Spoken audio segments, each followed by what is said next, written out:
आजच्या दिवस 12 आश्वासनांवर शेअरिंग करणार आहे आणि त्यासाठी सोबर आहे. 12 आश्वासनं हा विषय आहे. मला आश्वासनं पाठ नाही आहेत, पूर्तता झालेली आहे, त्यामुळे छापून आणले. मगाशी प्रवीण भाऊंबरोबर जवळपास पाऊण तास फिरलो प्रिंटआउट काढायला, कारण काल विसरलो. अल्कोहोलिक्स अनॉनिमस मध्ये आल्यानंतर कळलं की खरी नम्रता आणि खुलं मन माझ्यामध्ये श्रद्धा निर्माण करणारे आणि प्रत्येक मीटिंग मला हे आश्वासन देते की जर ईश्वराची इच्छा मी समजून घेतली आणि त्याच्याशी योग्य नातं जोडलं तर माझा जो मानसिक निरोगीपणा आहे तो पुनर्प्रस्थापित होणार. जे दुसऱ्या पायरीतलं आश्वासन आहे की माझं मानसिक निरोगीपणा माझी उच्च शक्ती पुनर्प्रस्थापित करेल. याचा थोडा आवाज येतोय, सॉरी. तर एक आश्वासन घेण्यापूर्वी हे शेअर करू शकतो.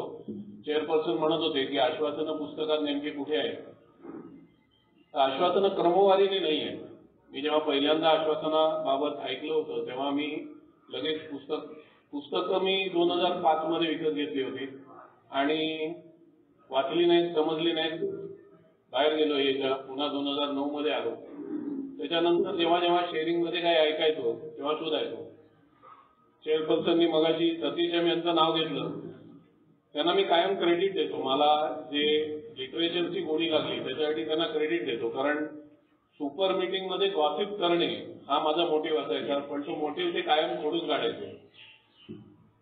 सुपर मीटिंग मध्ये ते काहीतरी लिटरेचर मधलं बोलायचे आणि कुतूहल म्हणून विचारायचो, हा हे कुठे आहे, ते सांगायचं शोधायचं. ते मी नाही सांगणार, कुठे लिटरेचर मध्ये ते शोधायचं. असं म्हटलेलं हे मी म्हणतो आणि मग ते कुतूहल म्हणून लिटरेचर मध्ये पुस्तक उघडून शोधायचं कुठे लिहिलेलं आहे.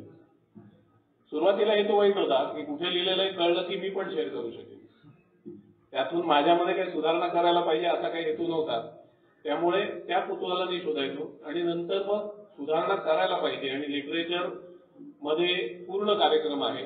प्रत्येक सभासदाकडनं इन पार्ट्स, तुकड्या तुकड्याचं मला मिळतो, ज्याच्यामध्ये जशी सुधारणा होते ते तो शेअर करतो की सुधारणा काय व्हायला पाहिजे होती, काय झाली. आणि त्यामुळे सभासदांकडनं तुकड्या तुकड्यात कार्यक्रम मिळतो. लिटरेचर मध्ये पूर्ण कार्यक्रम आहे, त्यामुळे मला तो तसा समजून घेता आला. क्रमवारीने नाही आहेत, पण माझ्याकडे जी पीडीएफ एका सभासदांनी पाठवलेली आहे ती क्रमवारीने आहे. त्यामुळे मी इथे लिहिलेलं आहे ते क्रमवारीने एक आश्वासन घेतो. प्रत्येक जण आश्वासनाची क्रमवारी वेगवेगळी लावतो, त्यामुळे तशीच्या तशी तुमच्याकडे जर असतील तर त्याच क्रमवारीने येतील असं नाही. आश्वासनाच्या सुरुवातीला म्हटलेलं आहे की आपल्या विकासाच्या या अवस्थेबद्दल आपण जर परिश्रमपूर्वक प्रयत्न केले तर अर्धा पल्ला गाठण्यापूर्वी सुद्धा या विकासाची गती पाहून आपण आश्चर्यचकित होऊ. इंग्रजीमध्ये विकासाची गती पाहून आश्चर्यचकित होऊ असं लिहिलेलं नाहीये, आपण आश्चर्यचकित होऊ एवढंच लिहिलेलं आहे. मी शेअरिंग करताना दरवेळी भाषांतरातल्या चुका सांगतो. त्याचं महत्वाचं कारण हे आहे की अर्थ बदलला की रिकव्हरी बदलते, हे मी बघितलेलं आहे. त्याचा अनुभवही मी दरवेळी सांगतो. मराठीत 3 पर्टिनंट आयडियाज, हे कसे घडते जे प्रकरण आहे त्याच्यामध्ये 3 पर्टिनंट आयडियाज आहेत. त्याच्यातली तिसरी आयडिया ही आहे की God could and would if he was sought. मी मगाशी जे सांगितलं माझं आवडतं उदाहरण आहे की देवाला शक्य आहे, उच्च शक्ती करू शकते 100% आणि करेल कधी जर मी उच्च शक्तीची इच्छा जाणून घ्यायचा प्रयत्न केला तर. असं आहे ते. पण मराठी भाषांतरात काय होतं, देवाची कृपा झाली आणि त्याची तशी इच्छा असल्यास आपण यातून बाहेर पडू. हे आजही वाचतो आपण, हे कसे घडते. अजून पुस्तकात भाषांतरात बदल केला नंतरच्या आवृत्तीत, पण आजही आपण बऱ्याच मीटिंग मध्ये हेच वाचतो. एका सभासदाचं शेअरिंग ऐकलं मी की मी हे मध्ये आलो, माझ्यावर देवाची कृपा झाली नाही म्हणून मी पुन्हा दारू पेलो. आता आलो आणि आता कृपा झाली म्हणून आता मी सोबर आहे. देवाची कृपा तेव्हाही होती, आताही होती. तेव्हा मी समजू शकलो नाही, आता मला समजली, असं म्हणायला हरकत नाही. त्यामुळे भाषांतरातल्या चुका सांगायची काय गरज आहे, शेअरिंग कर रे. असं एका मित्राने मला सांगितलेलं आहे की तू शेअरिंग कर रे, भाषांतराच्या चुका हा विषय का तुझा. भाषांतर चुकलं, अर्थ बदलतो, अर्थ बदलला की रिकव्हरी बदलते. हे माझा अनुभव आहे. ईश्वर कृपेने मी आयुष्यभर शिव्या घालत आलो माझ्या आई वडिलांना की मला कॉन्व्हेंट मध्ये घातलं, पण त्याचा फायदा मला बिगबुक वाचण्यात झाला. बाकी काय आयुष्यात मी करू शकलो नाही. पण बिग बुक वाचण्यात मला त्याचा फायदा झाला की माझं इंग्लिश भाषा चांगली असल्यामुळे मुळात विकासाची गती पाहून आश्चर्य वाटणार नाही, हे भाषांतर वाचतानाच लक्षात येईल. कारण विकासाची गती प्रत्येकाची वेगळी असणार हे BW सांगतात. हे नंतर म्हटलेले की काही जणांना साक्षात्कार आपलं जे स्पिरिच्युअल एक्सपिरियन्स परिशिष्टामध्ये आहे, आध्यात्मिक अनुभव, त्याच्यात म्हटलेले काही जणांना BW ना फ्लॅश झाला. मला फ्लॅश बिश होण्याची लायकी नाही माझी, त्यामुळे मला फ्लॅश होणार नाही. मला उच्च शक्तीची इच्छा हळूहळू हळूहळू हळूहळू समजून घ्यायची आहे. त्यामुळे विकासाची गती प्रत्येकाची वेगळी असणार आहे. म्हणून आश्चर्यचकित होण्याचा प्रश्न नाही. आश्चर्यचकित कशाने मी झालो ते शेअर करतो. चेअरपर्सन बरोबर म्हणाले की मला समजले आश्वासनं त्याप्रमाणे मी शेअर करणार आहे. मला अनुभव आला त्याप्रमाणे, समजली त्याप्रमाणे आणि अनुभव आला त्याप्रमाणे. तर त्यामुळे या पायऱ्या स्पॉन्सर घेतल्यानंतर मी घ्यायला सुरुवात केली तेव्हा पहिली पायरी बऱ्याच सभासदांकडनं मी ऐकायचो. आता ही 9व्या पायरी नंतरची आश्वासन आहे. नंतर सभासद अजून वाचन करत गेले, अजून लिटरेचर समजून घेत गेले आणि आता बऱ्याच पायऱ्यांनंतर आश्वासनं आहेत ती शोधून काढली आणि सांगितली जातात की first step promises, second step promises. तर ह्याला 9th स्टेप प्रॉमिसेस म्हणायला हरकत नाही की आफ्टर 9th स्टेप 9वी पायरी घेतल्यानंतरची आश्वासनं. मराठी बिग बुक मध्ये पान क्रमांक 75 बहुतेक आणि 76 आणि इंग्रजी बिग बुक पान क्रमांक 83-84. माझी स्मृती वीक आहे म्हणून ते छापून आणले, म्हणून पान क्रमांक पण मला लक्षात नाही, अंदाजे सांगतोय.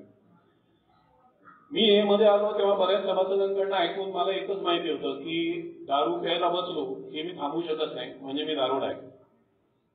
माझा हे मध्ये येण्याच्या आधीचा वांदा हा होता की मला पडेसवर प्यायचीच नव्हती कधी, नेवर. बऱ्याच लोकांचा, बरेच जे सभासद स्वतःला हे सभासद म्हणतात म्हणजे दारूड आहे. तर जे हे सभासद आहेत त्यांना प्रत्येकाला जवळपास पडायचं प्यायचीच नव्हती. त्यामुळे ऍलर्जी समजत होती, पण ते ऍलर्जी आहे हे सिद्ध करायला मला प्रत्येक वेळी प्यायला लागायचं. प्यायलो पडलो की कळायचं अरे हो ऍलर्जी आहे, परत प्यायचो की नाही यावेळी नाही पडणार. मला एकच सिद्ध करायचं होतं माझ्यामध्ये ऍलर्जी नाही. मला फायदा काय गोष्टीचा झाला की मी जेव्हा या गोष्टीकडे बघू शकलो की कधी प्यायची हे पण मला कळत नव्हतं. मी जेव्हा पहिली पायरी घेतली स्पॉन्सर बरोबर तेव्हा स्पॉन्सरने मला दाखवून दिलं की अरे तुला कधी प्यायची हे पण कळत नव्हतं, म्हणून तुझ्यात ऍलर्जी नसती ना तरी तू 2 प्रकारे दारूड आहे. तरी तुला कधी प्यायची हे पण कळत नाही आणि किती प्यायची हे तुझं शरीर कळून देत नाही. माझ्यामध्ये शरीरात जो रासायनिक बदल झालाय ते शरीर मला कळून देत नाही किती प्यायची, हवे अजून हवे और मागताय, पण कधी प्यायची हे तरी तुला कुठे कळतं. चौथी पायरी घेताना मला स्पॉन्सरने दाखवून दिलं की दारू मी गंमत म्हणून प्यायला जातच नव्हतो. शेवटला दारू ही माझी आवश्यकता बनली होती. भावनिक अस्थिरता झाली किंवा अतिशय आनंद झाला, आनंद सहसा विकृतच असायचा की मी वडिलांकडे पैसे मागायला गेलो, वडील देत आहेत आणि भाऊ येऊन सांगतो अहो पैसे उधळतो कशाला देताय त्याला, आणि वडिलांनी हात आखडता घेतला आणि भाऊ हे वाक्य उतरून जिने उतरतो आणि जिन्यात धडपडून पडला की मला आनंद व्हायचा. बरं झालं. माझा बरेच वेळा आनंद विकृत असायचा आणि मग तो आनंद सेलिब्रेट करायला जातो. त्यामुळे दुःख, टेन्शन, आनंद, भीती काही असेल की दारू. त्याच्यामुळे माझी ती भावनिक अस्तव्यस्ततेमध्ये आधार अशीच बनलेली दारू शेवटला. सुरुवातीला मजा बिजा पिकनिक, पण अर्थात मी कायम नशेसाठीच पेलो. मी कधी कंपनी म्हणून असे दारू पितात. कधी एक मेंबर वर्णन करत होता की मी बोलू नये, कोणी न्यूकमन नाही ना, फार सिरियसली घेऊ नका, की वाईन अशी घेतात, ती तोंडात घोळवतात, त्याची चव बघतात. मला सुरुवातीला मी प्यायला 16 वर्षी सुरुवात केली ना तेव्हाच मला एका मित्राने विचारलं तू कुठची पिणार, आणि माझं उत्तर होतं चढेल ती. त्यामुळे मी हा ब्रँड सुरुवातीला प्यायचो, बिअरनी सुरुवात झाली देशी नाही. मला चढेल ती काही चालायची, विस्की द्या, वोडका द्या, रम द्या, चढली पाहिजे हे डे 1ला होतं. आणि फायनली माझं ऍलर्जी ऍक्टिव्हेट होणं जे म्हणतात की आता संपतच नाही तिथपर्यंत चढेल ती दारू मला पाहिजे होती. दुसरी दारू कुठचीच मला ती चव छान आहे पण नंतर चढते नको. त्यामुळे मला आश्चर्य काय वाटलं, पायऱ्या घ्यायला लागल्यानंतर की अर्धा पल्ला गाठण्याआधी आश्चर्य वाटलं. आश्चर्य मला हे वाटलं की मुळात मी कशी प्यायची, कधी प्यायची हे पण मला कळत नव्हतं. बायको हॉस्पिटलला आहे तर आता माझी ड्युटी हॉस्पिटलला आहे हे कळत नव्हतं मला. मी 10 दिवस बायको हॉस्पिटलला होती, मी 10 दिवस प्यायला जात होतो. कारण काय आज तरी कटकट नाही, निवांत पिता येईल हे एक्सक्यूज होतं माझं. तसं प्रत्येक गोष्टीला एक्सक्यूज होतं माझं आणि हे शोधून काढायला मला पायऱ्यांची मदत झाली. त्याचं आश्चर्य वाटलं मला की मला कळलं का नाही. मी स्वतःला जाम विद्वान समजायचो. त्यामुळे मी जाम विद्वान आहे, मला कळलं का नाही की आपल्याला चॉईसच नाही आहे दारू कधी प्यायची आहे. तर चॉईस घालवलेला माणूस आहे. सुरुवातीला होता चॉईस, पिकनिक को पिएंगे, 31 को पिएंगे, हा चॉईस घालवला, दारूने काढून घेतला. हे मला ए मध्ये येऊन स्टेपवर करायला लागेल तो कळलं नव्हतं. सिमिलरली मी बरेच वेळा शेअर करतो, मी असे सभासद बघितले ए मध्ये की जे देवावरती रुचले, मानायचे कुठच्या तरी धर्माच्या देवाला. हे काय कंपल्सरी करत नाही, हे म्हणत नाही धर्माचा देव मान, कुठची तरी उच्च शक्ती मान. तू कुठलीच उच्च शक्ती मानत नशील तर तू 12 पायऱ्यांचा कार्यक्रम घेत नाही. तू तुझ्या हिशोबाने सोबत आहे तरी तू एक सभासद होऊ शकतो, हे अधिकार देते. पण जर 12 पायऱ्यांचा कार्यक्रम घेतोय तर उच्च शक्ती पाहिजे. मग ती धर्माचा देव मान नाही तर तू डिफाईन कर. मी धर्माचा देव मानत होतो, मला स्वातंत्र्य आहे हे मध्ये म्हणून माझा अनुभव शेअर करतोय. मी धर्माचा देव मानत होतो आणि मला वाटायचं देव सांगतोय तेच सगळं करतोय. दुसरी पायरी माझ्या स्पॉन्सरनी घ्यायला जेव्हा मला दाखवली की दुसरी पायरी कसं बघायचं, ती केम टू सभासद बाहेर उभे, ते जर कम्फर्टेबल असतील तर त्यांना उभं राहू द्या, फक्त जोरात बोलू नका सांगा म्हणजे डिस्टर्ब होणार नाही. केम टू म्हणजे काय? केम टू म्हणजे या निष्कर्षात पोचलो. केम टू म्हणजे बेशुद्धीतनं शुद्धीत आलो. केम टू शब्दाचे शब्द संयुगाचे हे अर्थ आहे की एक तर मी बेशुद्धीतनं शुद्धीत आलो आणि माझ्या लक्षात आलं, किंवा मी बरेच अनुभव घेतल्यानंतर या निष्कर्षात पोहोचलो, बरेच प्रयोग केल्यानंतर या निष्कर्षात. केम टू बिलीव्ह, माझा विश्वास, बरेच अनुभव घेतल्यानंतर माझा विश्वास बसला की मी नाही करू शकत, मी दारूबाजी मी नाही थांबवू शकत, मी माझ्या दोषांवर माझा मी काम जरी करायला सुरुवात केली तरी दोष काढून नाही टाकू शकत. हे मी अनुभवातून निष्कर्षात पोहोचलं तर कोण काढू शकतं?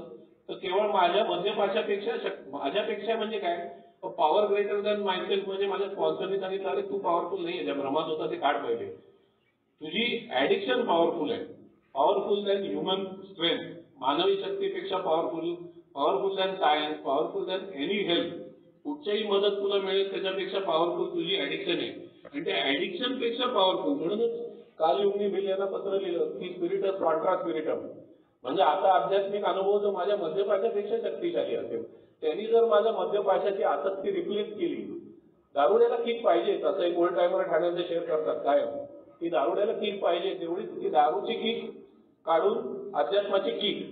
एवढंच की समोरून कोणीतरी सांगितलं अध्यात्माला किक म्हणू नको रे, पण ते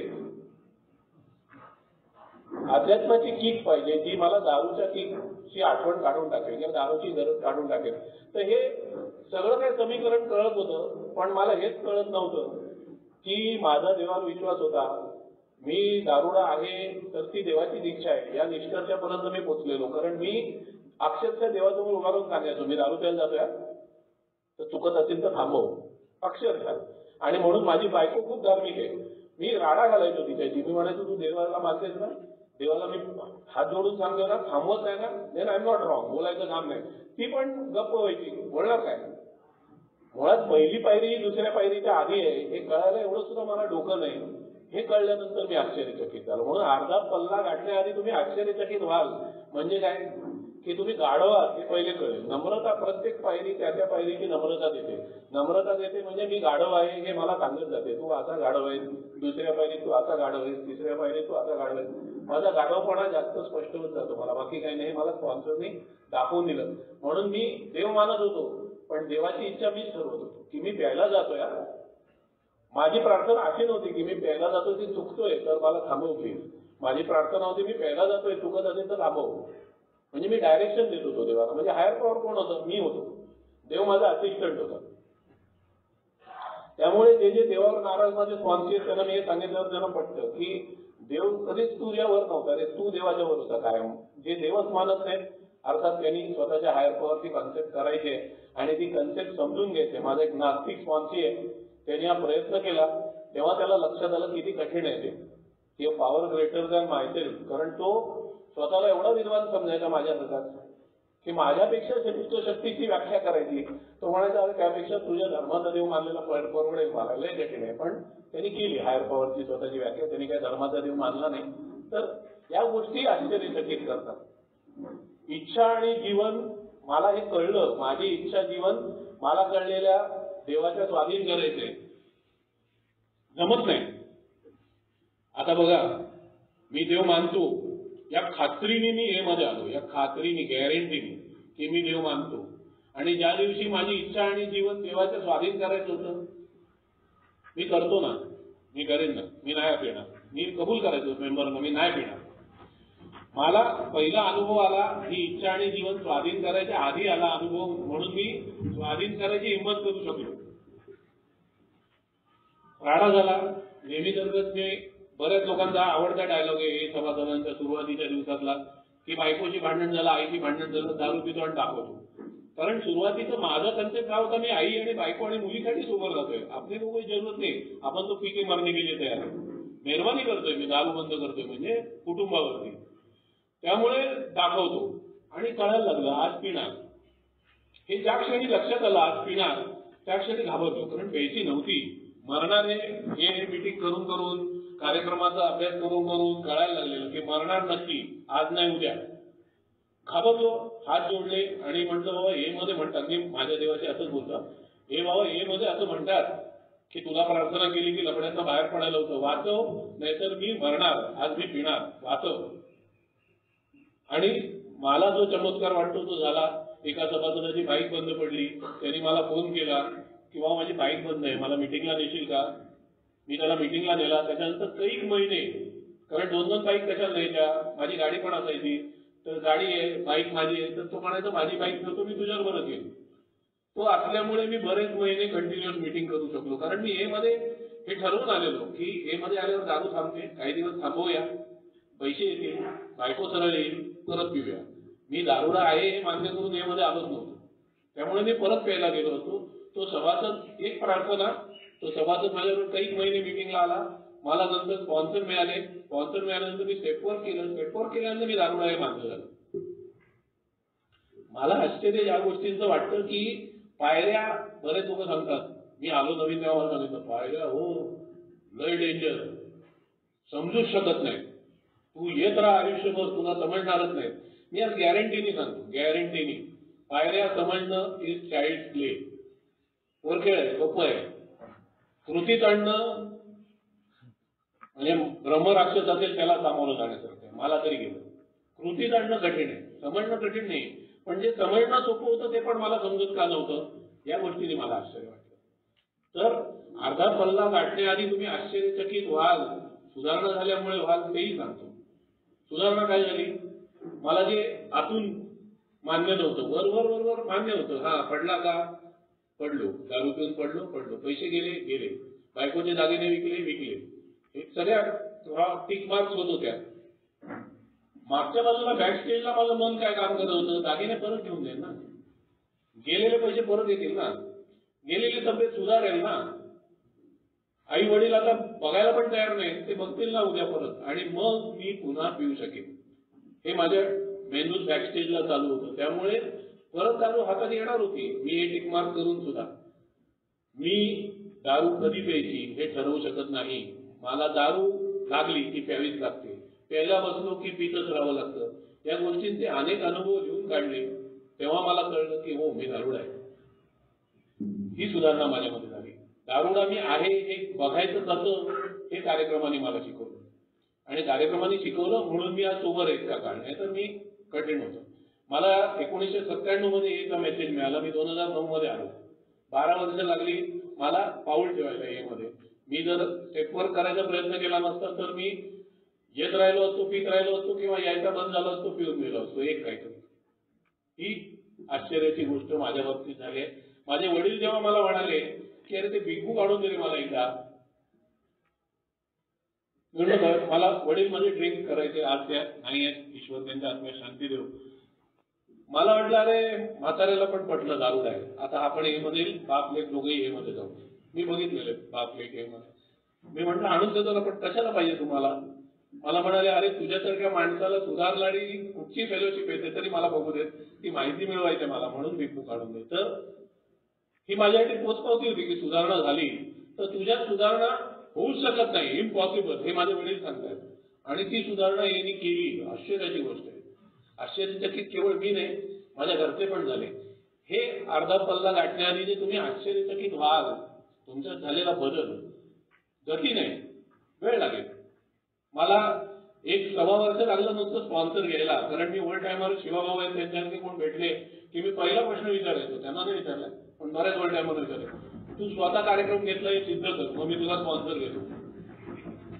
हा माझा अहंकार होता. मला कोण स्पॉन्सर, मला बदलापूरचे ओल्ड टायमर एक नावं घेत नाही, ठाण्याचे सतीश नाव घेतो मी, ज्यांना ज्यांना विचारायचो ते म्हणायचे बाबा तुझं स्पॉन्सर झालं तर प्यायला लागेल मला, तुझं स्पॉन्सर नाही होणार. हे असं प्रकरण होतं माझं.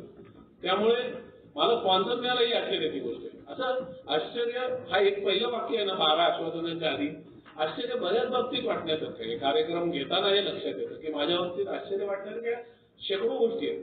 पुढे गेलो नाही तर या पहिल्या ओळीत माझं वेळ संपेल म्हणून पुढे जातो, नाहीतर अर्धा पल्ला गाठण्याआधी तुम्ही आश्चर्यचकित व्हाल. जो स्टेपवर करतो त्याच्या लक्षात येईल हो आश्चर्यचकित होण्यासारख्या अशा असंख्य गोष्टी घडल्या. रिकव्हरी झाली तो आश्चर्यचकित होणारा, बाकी होणंच शक्य नाही. आपल्याला एका नवीन स्वातंत्र्याची आणि नवीन सुखाची जाणीव होईल असं म्हटलेलं आहे.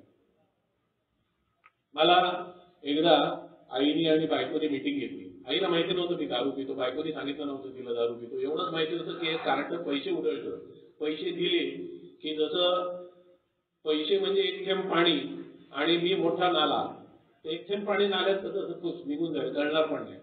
तसं मला किती पैसे टाकले 5,000 10,000 20,000 50,000 पैसे टाकले की फुस गायब. हे माहिती होतं आईला, पण पैशाचं काय होतं हे माझी बायको सांगत नव्हती, मी कशाला सांगतोय, मला पाहिजे होते. तर एकदा मिटिंग घेतली, मला सांगितलं एक्झॅक्टली तुला काय पाहिजे. मी सांगितलं मला रोज 5,000 रुपये पाहिजे, मी ते साठवीन, खर्च करीन, काय पण करीन. मी आठवडाभर कामावरती येईन, माझा व्यवसाय होता आईच्या घराच्या खाली कमर्शियल झाला होती. मी रोज कामावर येईन, शनिवारी मी कुठे जाईन मला विचारायचं नाही, मी रविवारी संध्याकाळी परत येईन. खूप प्लॅन होता माझा की शनिवार रविवार celebrate, Monday to Friday work. मला विचारायचं नाही, सगळं सगळं सगळं सगळं ओके डन. मी काय करत होतो माझ्या बायकोला माहित होता, फक्त दारूचा प्रॉब्लेम नव्हता, शनिवारी गायब का व्हावं लागतं ते सगळं काय करत होतो मी.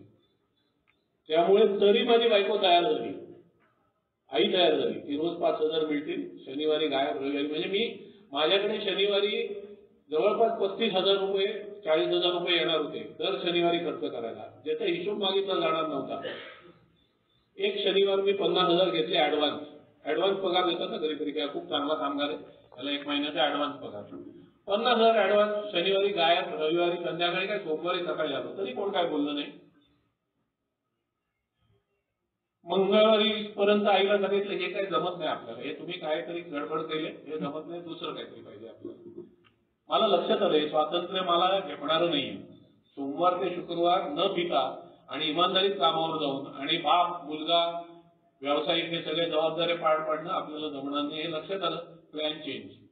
हे मध्ये आलो, 2 सभासदांना बसवलं आणि म्हटलं माझी स्टोरी ऐका आणि तुम्ही मला सांगा मी दारूड आहे का.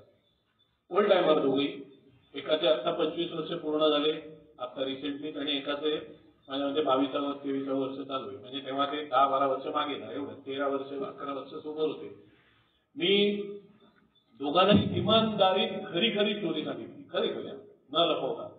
आयडिया हीच होती की ती स्टोरी अशी सांगायची की त्यांना वाटेल मी दारुडा नाही. म्हणजे काय, मी देशी गावठी पेलो नाही, मी हॉस्पिटलाइज झालो नाही दारूमुळे, दारू पिऊन ऍक्सिडेंट झाल्यामुळे झालोय, पण दारू पेल्यामुळे मी हॉस्पिटलाइज झालो नाही. असे सगळे अनुभव सांगितले की हे सगळे 20 प्रश्नातले अर्ध्याच्या वर नकार होईल. आणि हलकट लोकांनी, हलकट का म्हणतो ते सांगतो, शांतपणे माझं ऐकून घेतलं, पाऊण तास मी स्टोरी सांगतो आणि मी म्हटलं आता सांगा. ते म्हणाले आता तू सगळी स्टोरी सांगायची की नाही, आता तूच ठरव ना तू दारुडा आहे की नाही, आम्ही नाही सांगू शकत. हे जे नवीन स्वातंत्र्य हे मध्ये आल्यानंतर हे मला सांगितलं तूच ठरव, याला मोठा लफडा. मला तोपर्यंत जेव्हा जेव्हा सांगितलेलं की तू दारुडा आहे की नाही ठरव, घरच्यांनी, मित्रांनी, नातेवाईकांनी, मी दारुडा नाहीच आहे. आणि हे स्वातंत्र्य यांनी दिल्यानंतर सुद्धा मी दोनदा ठरवलेलं आहे मी दारुडा नाही. 1997 मध्ये मला पहिल्यांदा 20 प्रश्न एका ओल्ड टायमरनी विनायकने, आणि 1997 मध्ये मला 20 प्रश्न दिले होते आणि मी असे गोल फिरवला होता तो कागद आणि म्हटले तुम लोग जैसा बेवडो के लिए मेरे लिए नहीं. मला फ्रीडम दिला होता ना त्यांनी, तू ठरव 20 प्रश्न वाच. 2005 मध्ये मला फ्रीडम दिलेला, तू ठरव. मी तेव्हाही असं हट मी नाही. 2009 मध्ये आलं तर पुन्हा तेच, तू ठरव. पुन्हा मी सांगेन की काही महिने तो सभासद माझ्यावर मीटिंग करत होता आणि नंतर स्पॉन्सर मिळाले आणि ही पहिली पायरी करू शकलो ना. पहिली पायरी केल्याशिवाय हे दिलेलं स्वातंत्र्य कामाला येते, हा माझा अनुभव आहे. पहिली पायरी करून हे स्वातंत्र्य दिलं तर निर्णय बरोबर होतो. पहिली पायरी केलेली होती, मी दारुडा हे कळलेलं होतं, हे दारुडा हे कळलेलं होतं म्हणून सभासदत्वासाठी काय विलिंगनेस टू स्टॉप ड्रिंकिंग. सभासद तू पीत राहा आणि येत राहा असं नाहीये, आपण सांगतो सभासदाला कारण त्यांनी यावं, पण विलिंगनेस टू स्टॉप ड्रिंकिंग हे सभासदत्वाची आवश्यकता म्हटलेली आहे. त्यामुळे पहिली पायरी मला कळली आणि ते स्वातंत्र्य जे मला नवीन स्वातंत्र्य मिळालं ना, की आय वॉज आज आर यू एन अल्कोहॉलिक. मी आजही कधी शेअरिंग करताना कोणी ऐकलं असेल तर मी 12 स्टेप बद्दल बोलताना आम्ही एका संभावित दारुड्याकडे गेलो, संभाव्य दारुड्याकडे गेलो असं म्हणतो, कारण मी ठरवू शकत नाही तो दारुडा आहे. प्रॉस्पेक्ट म्हणतो आपण शेअरिंग करण्याच्या ओघात बोलून जातोय. दारुडा आला होता, मी त्या दारुड्याशी बोललो नाही, मी नाही बोलत. तो संभाव्य दारुडा आहे. तो जोपर्यंत म्हणत नाही मी हे सभासद आहे तोपर्यंत तो संभाव्य आहे. ज्या क्षणी तो म्हणतो हे सभासद आहे दारुडा आहे. सिंपल. दारू समस्या आहे का, दारू पिणं बंद करायची इच्छा आहे का, तर हे सभासद आहे, हे सभासद आहे, दारुडा आहे. त्यामुळे हे स्वातंत्र्य मला दिलं, तू दारुडा आहे का, आणि मला एक शेअरिंग करायची इच्छा माझी आठवली. मी हे मध्ये आलो, मी वक्तृत्व स्पर्धा जिंकलेला माणूस आहे शाळेमध्ये कॉलेजेसमध्ये. मला हे मध्ये वक्तृत्व करायचं होतं. मी म्हटलं सबको सोबर करते का, शेअरिंग होती. मी ओल्ड टायमरला सांगितलं मी शेअरिंग करीन. आता जे ओल्ड टायमर बोलून खाली बसले ना 15-10-12 वर्ष सोबत, त्याच्यापेक्षा भारी शेअरिंग करून दाखवतो. मी सोबरायटीच्या 6व्या महिन्यात इन्सेन फॅसिनेशन ऑफ अल्कोहॉल बद्दल बोललेलो आहे, दारुडा मान्य नसताना. प्रामाणिकपणे सांगतो, मी स्पॉन्सर घेतला नव्हता, मला इथे कुठेतरी मान्य नव्हतं की दारुडा आहे, पण मी इन्सेन फॅसिनेशन फॉर अल्कोहॉल बद्दल शेअर केलेलं आणि 5-5, 7-7, 8-8 वर्ष सोबर मेंबरनी मला स्पॉन्सर होशील का विचारलेलं. मला एक वॉर्निंग दिलेली आयोजकांनी, किती सोबर आहे सांगू नकोस, कारण ओल्ड टायमर शेअर करतो असं बोलतो, असं एकाने सांगितलं. हे भारी पडतं, मागात पडतं, मलाही पडलेलं आहे. सांगायचा मतलब हा की विलिंगनेस पाहिजे. तर हे जे न्यूली फाउंड फ्रीडम आहे ना, की मी दारुडा आहे का. आज मला सभासद प्रश्न विचारतात ना मीटिंग मध्ये, हे मीटिंग मध्ये शेअरिंग सुरू करताना मी दारुडा आहे म्हणण्याची गरज आहे का, हा प्रश्न बरेच वेळा या मीटिंग मध्ये येतो प्रश्न उत्तराच्या तासात. मला हा प्रश्न आलेला आणि मी म्हणतो मला सांगायची गरज नाही पडत, आज मी स्वतःहून म्हणतो मी दारुडा आहे. आणखीन एक स्वातंत्र्याचा उपयोग मी करून घेतो. शेवटी काय आहे, मी दारुडा आहे हे मस्करीत बोलू शकतो, मी हल्ली सिरियसली म्हणत नाही. पूर्वी मी तो बहाणा वापरायचो, शेवटी काय मी दारुडा आहे, मी नालायकपणेच वागणार. शेवटी काय मी दारुडा आहे, मी चिडणार. शेवटी काय मी दारुडा आहे, मी दारूच पिणार. आज मी हे मस्करीत कधीतरी मित्रांच्यात बोलतो, पण शेवटी काय मी दारुडा आहे म्हणून मी सावध राहायला पाहिजे. स्लिपरी प्लेसेस मध्ये जाता कामा नाही गरजेशिवाय, वगैरे वगैरे वगैरे. तर हे नवीन स्वातंत्र्याची जी जाणीव मला झाली, ती नवीन स्वातंत्र्य दिलंय आणि त्याचा उपयोग मी कसा करायचा, वापर नाही उपयोग, मी आधी वापर करत होतो. आणि तेव्हा हे जे म्हटलेलं आहे की एक नवीन सुखाची जाणीव होईल. मी दारू न पिता राहिलेलो आहे बराच काळ. मी महिना दारू बंद केले, 4-4 महिने दारू बंद केले, नंतर 1.5 दिवस दारू बंद केले. त्या 1.5 दिवसात सुख नाही मिळायचं. मी प्रयोग बरेच केलेले आहेत. 1 महिना असं व्हायचं कधी महिना संपतो. मी माझा प्रवास कसा होता, मी म्हटलं मी धर्म मानतो पहिल्यापासून, स्वातंत्र्य दिले यांनी मला. चातुर्मास 4 महिने दारू बंद राहील. देवाला खुशबीश करायला किंवा नशीब बदलेल नाही, त्या निमित्ताने तरी 4 महिने दारू बंद राहील म्हणून मी चातुर्मास करायचो.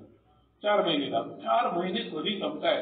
आणि मग जे दारुडे आहेत तिथे बसलेले त्यांना माहिती आहे की प्यायची असली की 12 वाजता दिवस संपतो आणि सोडायची असली की मी झोपून उठेन तेव्हा दिवस चालू होतो. म्हणजे या पळवाटा असतात ते मी करायचो की चातुर्मास केल्यानंतर त्या दिवशी रात्रीच मी 12 वाजेची वाट बघायचो संपली. तर फर्स्ट टाइम जेव्हा मी दारुडा आहे हे मला मान्य झालं आणि मी पिणार नाही, आज मी पिणार नाही, हे म्हणतो आजच्या दिवस मी दारूच्या पहिल्या गुटापासून दूर आहे, हे सांगताना असं वाटतं हा नाही आज मी नाही पेली. हे सांगताना जेव्हा छान वाटतं ना आज मी नाही पेली, ती नवीन सुखाची जाणीव आज मी नाही पेली. मी 4थी पायरी जेव्हा घेतली, मी प्रामाणिकपणे सांगतो, म्हणजे मी भ्रमात होतो हे प्रामाणिकपणे कबूल करतो. मी स्वतःला खूप दिलदार, खूप प्रेमळ, खूप चांगला मित्र, खूप चांगला मुलगा, खूप चांगला बाप, खूप चांगला नवरा समजायचो प्रामाणिकपणे. मी दारू प्यायचो, बायकोला माझ्या आयुष्याला लागलेली कीड म्हणायचो, या आई बापाच्या पोटी जन्माला आलो, काय मी पाप केलं असं म्हणायचो.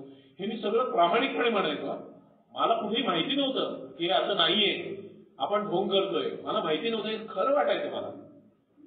ही चौथी पायरी घेतल्यानंतर मला कळलं की हे खरं नाहीये. आई वडील जेवढं जमतील तेवढं करतायत. जेव्हा मी काउंट युअर ब्लेसिंग ते 4 स्टेप बरोबर माझ्या ग्रॅटिट्यूडची लिस्ट बनवली, माझ्या स्पॉन्सरने बनवून घेतली, तेव्हा मी कळलं आई बाबाचे नाहीये, बायको अशी नाहीये मी समजतो तसा. मी चांगला बाप नाही होऊ शकलो, मी चांगला मुलगा नाही होऊ शकलो. मी रडलोय एक प्लॅटफॉर्मवर. रडलो यासाठी नाही की अरे वा आता कळलं, नाही, माझा अहंकार आतून माझा गळा दाबून मला ठार मारायचा प्रयत्न करत होता की अरे काय काय काय कबूल करतोय. मी रडलो प्लॅटफॉर्मवर की अरे अमर, तू समजत होता तसं तू नाहीये. पण जेव्हा हे मान्य केलं ना, see there is a difference between understanding and acceptance. मी चौथी पायरी घेतल्यानंतर मला कळलं मी आता राक्षस आहे किंवा राक्षसासारखा वागलेलो आहे. 5वी 6वी 7वी नाही घेतली ना तर मी थोड्या दिवसांनी समर्थन करायला लागतो. हा माझा अनुभव आहे की शेवटी काय मी दारुड आहे, मगाशी म्हटलं. जेव्हा मी 5वी 6वी 7वी पायरी घेतली आणि त्याच्यातून बाहेर पडायचा प्रयत्न केला ना, जे मान्य केलं की मी आता आहे, मी राक्षसासारखा वागलोय. मी नेमके अनुभव सांगणार नाही, कारण माझ्या मते मला वेळ पण मिळणार नाही 12 आश्वासन पूर्ण बोलायला. मी प्रयत्न करतो संपवायला, 15-1 मिनिटं राहिलेच होते. तर जेव्हा मला कळलं ना मी आता राक्षसासारखा वागतोय, मान्य केलं आणि तो बदल करायला सुरुवात केली ना, खूप आज रिलीव्ड वाटतं. रिलीव्ड जेव्हा मी सेम सिच्युएशन मधनं जातो जे मी पूर्वी जायचो, आणि तेव्हाची माझी रिॲक्शन काय असायची आणि आज माझा रिस्पॉन्स काय. सभासदाकडनं कळलं, न्यू कमर शेअर करत होता की मुद्दा माझ्या दारुडेपणाचा हा नाही की मी दारुडा आहे. मुद्दा हा आहे की दारुडा असल्यामुळे मी प्रतिक्रिया देतो जिथे प्रतिसाद द्यायला पाहिजे. प्लीज फोटो काढू नका. हा, तर मुद्दा हा आहे. त्यामुळे मी आज प्रतिक्रिया द्यायच्याऐवजी जेव्हा प्रतिसाद देतो ना तेव्हा मस्त वाटतं. चिडायचं नाहीये हे कळतं, चिडायचं समर्थन करावं लागत नाही, भीती वाटत नाही किंवा भीती वाटायच्या आधीच ट्रिगर लक्षात येतो आणि मी त्याच्यावर काम करतो. मस्त वाटतं. तर ही जे म्हटलेलं आहे ना एका नव्या सुखाची जाणीव होणार आहे, हे सुख मला कधीच लाभलं नव्हतं. पीस ऑफ माइंड ते पुढे म्हटलेलं आहे ते मला कधीच लाभलं. मी कायम चिडचिडलेला, कायम दगदगलेला. मला अनुभव आठवतो, मी 8वीत असताना काश्मीरला गेलो होतो आणि माझा भाऊ आणि बहीण काहीतरी बोलत होते. मोठा भाऊ मोठी बहीण बोलत होते आणि मी असं जायला लागल्यानंतर कुतूहल, क्युरिओसिटी किल्ड द कॅट म्हणतात, कायम कुतूहल काय चाललंय का, मला माहीत व्हायलाच पाहिजे प्रत्येक गोष्ट काय चाललंय. बहिणीने हात केला, येऊ नको. मला खात्री झाली माझ्या बाबतच बोलतायत, माझ्या बद्दलच काहीतरी कट कारस्थान चाललंय. माझी उरलेली ट्रिप, आम्ही गेलो श्रीनगरला पोहोचलो तेवढंच आठवतं, त्याच्या पुढचं काहीच आठवत नाही, कारण आय वॉज इन कम्प्लीट रिझेंटमेंट उरलेल्या ट्रिपमध्ये. म्हणून आम्ही ते दल लेक मध्ये गेलो, लडाखला गेलो, लडाखला मला काही आठवत नाही. फोटो बघितल्यानंतर हा असं केलं असावं का, 8वीतल्या मुलाला असं झालं, कारण आहे पूर्ण रिझेंटमेंट. तर हे without रिझेंटमेंट, without ego, without continuously नसतं, हे डोकं वर काढतं. मी कबूल करतो आधीच, म्हणजे मी असं वलय विलय मागे आलेला दिसायला लागलो कोणाला कधीतरी होतं. माझा एखाद्या स्पॉन्सरला मी दिसतो असं वलय आलंय आणि तो म्हणतो तुमच्यात जो बदल झालाय तो माझ्यात झाला पाहिजे. मग मी सांगतो माझ्याच राक्षस मध्येच वर येतो तसा तुझ्यात येऊ नये, एवढंच करायचं जातं. येत राहतं.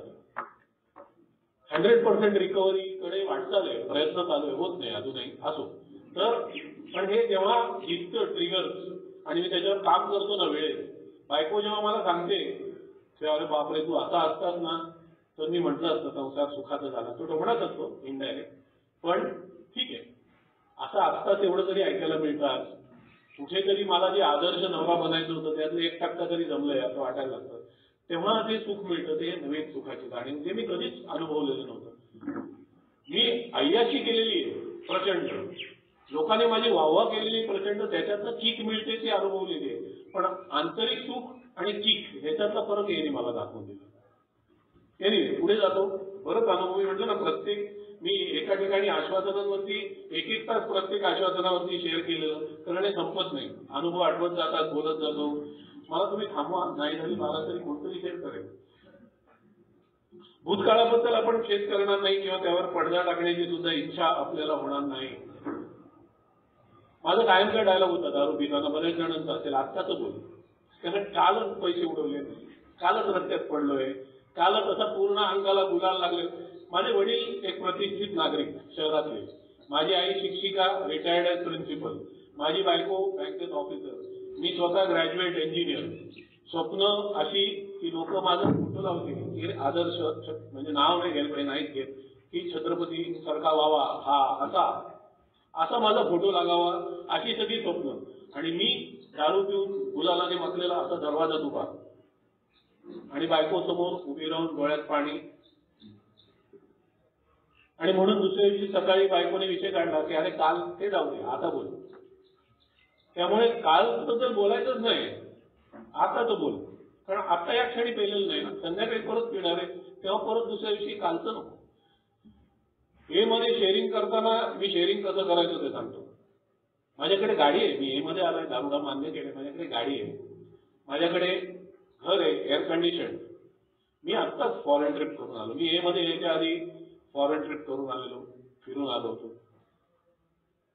माझा बिझनेस आहे, माझ्याकडे तेव्हा 5 होत्या, 3 होत्या, 2 ओढून नेलेल्या हप्ते भरले नाही म्हणून, 3 बाईक्स आहेत. असं शेअरिंग आहे. तुम्ही हाय बॉटम केस आहे. स्टेपवर केल्यानंतर शेअरिंग बदलतं. मी फॉरेन ट्रिप केली, आईच्या जवळपास डोक्यावर बंदूक ठेवून जवळपास आईकडनं पैसे उरपाडून घेतले आणि फॉरेन ट्रिप केली. बायकोचे ॲरियर्स आलेले, ती म्हणाली कर्ज फेडूया. मी म्हटलं आवाज नाही करायचा, गाडी घ्यायची. आणि तिचे ॲरियर्स घेऊन गाडी घेतली, कर्ज तशीच. हे शेअर करायची हिंमत ज्या दिवशी मला आली ती कार्यक्रमाने दिली. कारण मला हे लक्षात आलं, 5वी पायरी जी सांगते कन्फेशनची पायरी, जोपर्यंत मी कबुली जबाब देत नाही तोपर्यंत मुक्ततेची अनुभूती येत नाही. मी जितकं दडपून ठेवीन, म्हणून 5वी पायरी म्हणते की 5वी पायरी घेतली नाही तर दीर्घकाळ मध्यमुक्तीपासून मी वंचित राहतो. ही 5वी पायरी सांगते. त्यामुळे मी दडवून ठेवतो अनुभव. मला माझ्या स्पॉन्सरनी सांगितलं की ए मीटिंग मध्ये शेअर केल्यामुळे जेल होईल, घटस्फोट होईल किंवा सामाजिक स्तरावरती लाज जाईल, असं काही होणार असेल ते अनुभव तू माझ्याशी शेअर कर किंवा काय करायचं बघ, पण बाकी सगळे अनुभव ए मीटिंग मध्ये सांग. मला सांगितले तर ठीकच आहे, ए मीटिंग मध्ये सांग. सांगायचे नसतील तर विचार कर, तू रिकव्हरी पासून लांब राहतोय. मला सांगायला लावले. मी कधी कधी म्हणायचे फालतू अनुभव आहे. स्पॉन्सर म्हणाला बरेच लोक फालतू अनुभवामुळे दारू प्यायला गेले. मी अनुभव सांगू का तुला? सगळे अनुभव जे भावनिक स्थैर्याचे ए मीटिंग मध्ये शेअर करायचे. मला एक ओल्ड टायमर टोमणा मारायचे. मला माहिती होतं उरलेलं आयुष्य मला बायकोवर जगायचंय. त्यामुळे माझ्या शेअरिंग मध्ये ते ओल्ड टायमर त्यांच्या शेअरिंग मध्ये सांगायचे, अमर शेअरिंगला उठला की शेअरिंग मध्ये त्याची बायको आलीच पाहिजे. म्हणून अमरच्या शेअरिंग मध्ये बायको नाही आली तर अमरचं शेअरिंग होत नाही. खरी गोष्ट आहे. मला त्रास व्हायला लागला, मी शेअरिंग बंद केलं. स्पॉन्सर घेतलं तर स्पॉन्सर म्हणाला राहायचंय ना बायकोबरोबर आयुष्यभर, बायको बरोबर जुळायला पाहिजे ना, रिकव्हरीचा भाग आहे तर शेअर कर. काय अडचणी आहेत शेअर कर, कोणी टोमणे मारू देत, काय फरक नाही पडत. काही ओल्ड टायमर असे असतात. मग अशी बिल्डिंग बिकनचा उल्लेख झाला. हे जेव्हा मी करू शकलो आणि त्याच्यातनं मी जी मुक्ततेची अनुभूती घेतली, ती मुक्ततेची अनुभूती मला ही ताकद देते की भूतकाळावर पडदा टाकायला लागत नाही. ती अनुभूती घेतल्याशिवाय नाही. सतीश म्हणायचे नावच घेतलं म्हणून मी पुन्हा पुन्हा त्यांच्याकडनं जे मिळाले सहसा नाही तर मी नाव टाळतो. काही शेअरिंग मध्ये टाळतो, काही शेअरिंग मध्ये घेतो सगळ्यांची नावं. सतीश म्हणायचे की बाहेरच्या जगामध्ये पुरावा बघितल्याशिवाय लोक विश्वास ठेवत नाही, मात्र ए मध्ये विश्वास ठेवल्याशिवाय पुरावा मिळणार नाही. त्याचा या आश्वासनाचा हा पुरावा आहे की अनुभव कथन प्रामाणिकपणे नाही केलं. माझ्याकडे गाडी आहे, माझ्याकडे बंगला आहे. लोक म्हणायचे गुणदोषांचा आढावा घ्या म्हटलेला आहे म्हणून मी गुण सांगतो. मी स्पॉन्सरची वाद केलेला आहे. स्पॉन्सर म्हणाला सगळे वाद करा, सगळे दोष सांगायचे, दोषांवर काम करायचे. तू पूर्णपणे दोषमुक्त झाला की गुण सांगायला सुरुवात कर ना, मी कुठे नाही म्हणतोय. अचिव्हमेंट सांगायला सुरुवात कर 100%, पण सगळ्या डेफिसिट क्लिअर झाल्यानंतर तोपर्यंत नाही. त्यामुळे हे डेफिसिट सांगून माझा फायदा होतो हे मला जेव्हा कळलं तेव्हा ही आश्वासनाची पूर्तता माझ्या बाबतीत झाली की मला लपवावं लागलं नाही. हे पुढचं आश्वासन, प्रसन्नता शब्दाची आपल्याला खरी किंमत कळेल. इंग्लिशमध्ये तसं नाहीये. You will comprehend the meaning of serenity. पहिली गोष्ट, दुर्दैवाने काही मराठी शब्द असे आहेत की ज्याला इंग्लिशला एक प्रतिशब्द नाही. तसंच इंग्लिशमध्ये काही शब्द आहेत ज्याला मराठी एक प्रतिशब्द नाही. सेरेनिटीला एक प्रतिशब्द नाही. सेरेनिटी म्हणजे शांतता, प्रसन्नता, भावनिक स्थैर्य, मानसिक स्थैर्य, बरंच काही असं एकत्र आणलं तर सेरेनिटी शब्द तयार होतो. व्याख्या करताना सेरेनिटीची काय व्याख्या केली जाते की एक लहान मूल म्हणजे निरागसता पण पाहिजे त्यामध्ये. एक लहान मूल हिरवळ मस्त हिरवगार गवत आहे, त्याच्यावरती पौडलाय, समोर शांत तलाव आहे, सूर्योदय होतोय, पक्ष्यांचा बारीक किलकिलाट होतोय, हे सगळं वातावरण इमॅजिन करा. That is serine environment. हे सेरेनिटी आहे. त्यामुळे प्रसन्नतेची ओळख होईल असं पण म्हणून चालणार नाही. किंमत कळेल तर माझ्या मते माझं संपलेलं आटोपलेलं असेल कार्यक्रम सगळ्या आयुष्याचा. व्याख्या कळायला सुद्धा कठीण आहे. म्हणून आपण देवाकडे प्रार्थनेमध्ये मागतो, God grant me the serenity. माझ्याकडे नाहीये ना, माझ्याकडे सेरेनिटी नाहीये. मी याचना करतो की ती मला अनुदान म्हणून मिळावी थोड्या काळासाठी तरी.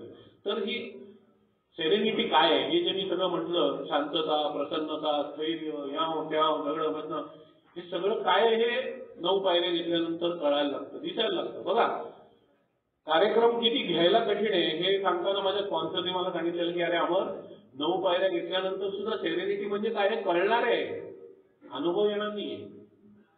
फार विचारपूर्वक लिहिलेले आपलं लिटरेचर. माझ्या मते डोकं घासून जिजवून लिहिलेलं आहे. असंच लिहिलं आणि दिलं असं नाहीये. You will comprehend the word serenity म्हटलेलं आहे. नुसतं व्याख्या कळेल काय आहे, अर्थ कळेल तुम्हाला, अनुभव नंतर घ्यायचा. ठाण्याचे लकी एकदा मी एकाला सांगत होतो आणि मला ते शब्दात मांडता येत नव्हतं, तर लकीने ते व्यवस्थित शब्दात मांडलं. ते सांगतो की 12 पायऱ्या घेता येतात पण त्या आणखीन चांगल्या घेता आल्या पाहिजे. ते मी एकाला सांगत होतो. लकीने पटकन सांगितलं म्हणजे कसं, जुने रेडिओ असायचे त्याच्यावर चॅनल शोधायचो आपण. तो चॅनल मिळाला तर यायचा तो चॅनल, पण खरखर क्रिकेट बाजूच्या चॅनलचा आवाज असा चालू असायचा. मग त्याच्या बाजूला एक बटन असायचं, त्याला फाईन ट्युनिंग म्हणायचे. फाईन ट्युनिंग, ते फाईन ट्युनिंग केल्यानंतर तो चॅनलची स्पष्टता वाढत जायची. तसं आहे 12 पायऱ्या म्हणजे परिपूर्णपणे घेतल्या पाहिजेत असं नाही. 11 पायऱ्या 12 पायऱ्या पण घेतल्यानंतर ते फाईन ट्युनिंग करत राहायला. तर तसं आहे, ही सेरेनिटीची अनुभूती यायला ते फाईन ट्युनिंग करत राहायला पाहिजे. तर सेरेनिटीचा अर्थ कळेल आपल्याला, शांतता लाभेल, पीस ऑफ माइंड. माझ्या मनातली दगदग, चिडचिड. आता मी ट्रेननी येत होतो, 2 सीटच्या मध्ये एकच हँडल असतं हात ठेवायला. ते का असतं मला माहिती नाही, थिएटरमध्ये सुद्धा. आणि म्हणून पिक्चर बघायचं सोडून, ट्रेनचा प्रवास आनंद घ्यायचा सोडून, खिडकीतनं छान बाहेर बघायचं सोडून, हँडलवर हात रोवून ठेवायचा, हे माझं काम असायचं पूर्वी. की हात काढला तर हा हात माणूस ठेवेल. शेकडो वेगवेगळे अनुभव सांगू शकेल मी की माझं मन किती अस्थिर आहे. की हात काढला इथून तर हा माणूस हात ठेवणार, किंवा कोण बाई असेल कोण असेल ते हात नाही काढायचा. हात दुखला, आखडला, मुंग्या आल्या तरी चालेल. तो जर असा डुलकी लागली की हात काढायचा, असं करायचं की परत तिथे ठेवायचं. ही माझी मनोवृत्ती आहे, ही माझी मेंटल स्टेट आहे. आज नाही झालं तसं. मनशांतीचा साधाचा अनुभव, असे अनेक खोलवर जाऊन अनुभव सांगता येतील की मला अल्कोहोलिझम पासून दूर ठेवायसाठी किती शांततेची गरज आहे. खूप शेकडो अनुभव आहेत. हा आत्ता प्रवासाचा आठवला तो साधाचा अनुभव की मन शांत राहत नाही. मी माझ्या सासूला अल्झायमर झालं बरेच वर्षापूर्वी. अल्झायमर म्हणजे स्मृती जाते आणि काही काळाने पूर्णपणे विसरायला होतं. भयानक भाग त्याच्यात आहे की काही काळाने मेंदू गिळायला विसरतो, काही काळाने बघायला विसरतो, काही काळाने श्वास घ्यायला विसरतो, तेव्हा माणूस मरतो. इतकं भयानक आहे अल्झायमर. नुसतं माणसाला विसरतो एवढंच आपल्याला माहिती असतं. मी माझ्या सासूला बघितलेलं आहे आणि ते बघितल्यानंतर मी घाबरलो. मी डॉक्टरकडे गेलो. का? कारण मी म्हटल्याप्रमाणे मला स्मृती वीक आहे, माझी मेमरी वीक आहे. मी म्हटलं अरे मला अल्झायमर झालंय का, आधीच झाला. मला दारुड्याला तर जगातले सगळे रोग आपल्याला तसं वाटायला लागतं जरा लक्षण असेल तर. म्हटलं मला अल्झायमर आहे का, डॉक्टरला विचारलं. डॉक्टर म्हणाला काय आहे, मग मी सांगितलं मी अल्कोहोलिक आहे, एवढं सांगितलं. मी अल्कोहोलिक आहे. डॉक्टर म्हणाला मग हे सध्या अल्झायमर नाहीये तुझा. म्हटलं का? म्हणे अरे तुम्ही लोक एवढा विचार करता की 50 लोकांचा विचार एकटाच करता तुम्ही. तर म्हणे एवढा विचार करता की स्मृतीत काहीतरी सेव्ह व्हायला कॉम्प्युटरमध्ये सुद्धा सेव्हचं बटन मारायला लागतं ना, ते एंटरचं बटन मारून सेव्ह करायला लागतं. सेव्ह ॲज हल्ली ऑप्शन असतो, सेव्ह ॲज, ते मारायला लागतं ना. तुम्ही म्हणजे ठेवतच नाही, डायरेक्ट ट्रॅश मध्ये, रिसायकल बिन मध्ये. विचार करा, रिसायकल बिन मध्ये टाका. विचार करा म्हणजे लक्षात कसं राहणार. विचार कमी करा. मला त्यांनी उपाय सांगितला, विचार कमी करा. मेडिटेशन ते पुढे जाऊन 11व्या पायरी त्याचा आणखीन अनुभव येईल की मेडिटेशनचा उपयोग कसा होतो त्याच्यासाठी. पण सध्या अविचारी नाही म्हणणार मी, विचार कमी करून मन स्थिर ठेवायचं. तर हे जे आहे ना, हे या पायऱ्या केल्यामुळे होतं. मी दारुडा आहे की नाही, मी गल्ली गल्ली फिरायचो गाडी घेऊन आणि आता विचार करायचो मी दारुडा आहे की नाही, मी दारुडा आहे की नाही. उत्तर मिळालं दारुडा आहे, बस उद्यापासून दारू बंद, आज लास्टची पिऊन घेऊया. उत्तर मिळालं दारुडा नाही, मग तर लायसन्सच आहे प्यायला.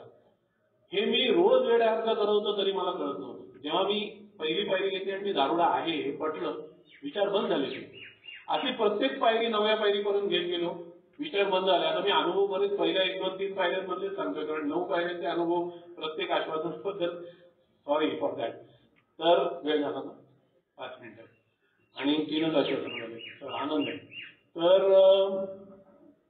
एक एक पायरी घेत गेलो तसं त्या पायरीच्या संबंधित नम्रता आली. प्रत्येक पायरी नम्रता देते. पहिली पायरी मी एकटा दारू बंद करू शकत नाही, मी माफात पिऊ शकत नाही ही समज. दुसरी पायरी मी जरी मान्य केलं की मी एकटा हाताळू शकत नाही, तरी कोणतरी श्रेष्ठ शक्तीच हाताळू शकते आणि मला याच्यातनं काढेल हे मान्य होणं ही दुसऱ्या पायरीची नम्रता, पॉवरलेसनेस. तिसऱ्या पायरीची नम्रता तो निर्णय घेणं.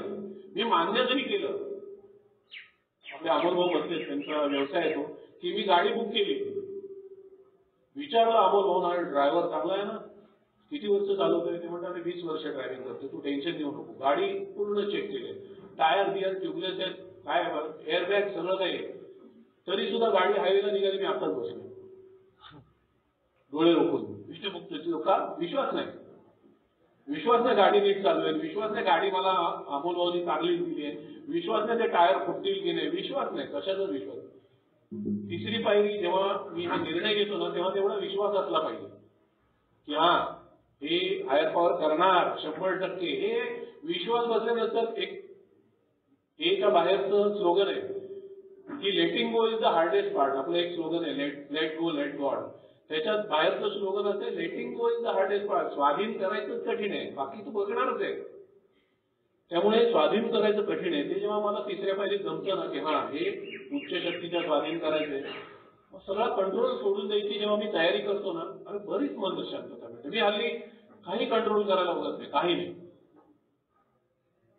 आज आमचा एक जागेचा व्यवहार होतोय, आज मीटिंग आहे महत्वाची आणि माझा भाऊ बहीण सगळे त्या मीटिंगला आहेत आणि मी आलो, माझी बायको म्हणाली बघा काहीतरी लफडावली, पुण्यावरून यायचे तेव्हा डायरेक्ट फुटपाथवर राहायला लागेल. म्हटलं काय टेन्शन घेऊ नका, action is the magic word. He action घ्यायला पाहिजे ती घेऊन आलोय मी, बाकी देवावर सोडून.